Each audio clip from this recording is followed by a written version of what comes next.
ভেনেজুয়েলায় শক্তিশালী ভূমিকম্পের আঘাতে রাজধানীতে ভবন ধস ও ব্যাপক ক্ষয়ক্ষতি হলে দেশটিতে জরুরি অবস্থা ঘোষণা করা হয়েছে। জরুরি উদ্ধারকারী দলগুলো ধসে পড়া ভবনের ধ্বংসস্তূপের মধ্যে অনুসন্ধান চালাচ্ছে।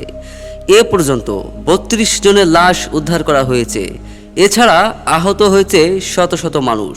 দেশটির ভারপ্রাপ্ত প্রেসিডেন্ট ডেলসি রদ্রিগেজ বৃহস্পতিবার ২৫ জুন এক বিবৃতিতে এ তথ্য জানিয়েছেন। ভেনেজুয়েলায় বুধবার ২৪ জুন ১ মিনিটেরও কম সময়ের ব্যবধানে ৭.২ ও ৭.৫ মাত্রার দুটি শক্তিশালী ভূমিকম্প আঘাত হেনেছে।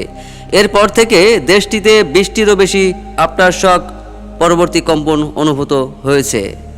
ভূমিকম্পে সবচেয়ে বেশি ক্ষতিগ্রস্ত হয়েছে দেশের উত্তর উপকূলীয় অঞ্চলগুলো। এর মধ্যে রয়েছে লা গুয়াইরা, আরাগুয়া, কারাবোবো এবং ফালকন রাজ্য। এসব এলাকায় ভূমিকম্প ও পরবর্তী কম্পনের প্রভাব সবচেয়ে বেশি পড়েছে। ভূমিকম্পের পর কারাকাসের প্রধান বিমানবন্দর বন্ধ করে দিয়েছে দেশটির সরকার। একই সঙ্গে স্কুল কলেজের ক্লাস স্থগিত করেছে এবং দুর্যোগ মোকাবেলায় স্বাস্থ্যকর্মীদের প্রস্তুত করেছে। সংবাদ মাধ্যম বিবিসি জানিয়েছে, প্রথম ভূমিকম্পটির মাত্রা ছিল ৭.২ এবং এর কেন্দ্রস্থল ছিল কারাবোবো অঙ্গরাজ্যে, রাজধানী কারাকাস থেকে প্রায় ২০ কিলোমিটার দূরে। এর মাত্র ৩৯ সেকেন্ড পর আরও শক্তিশালী ৭.৫ মাত্রার দ্বিতীয় ভূমিকম্পটি আঘাত হানে বলে জানিয়েছে মার্কিন ভূতাত্ত্বিক জরিপ সংস্থা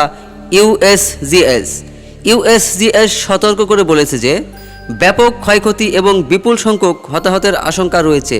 এতে ১০,০০০-এরও বেশি মানুষের মৃত্যুর সংখ্যা ৪৪% এবং ১ লাখেরও বেশি মানুষের মৃত্যুর সংখ্যা ৩০%।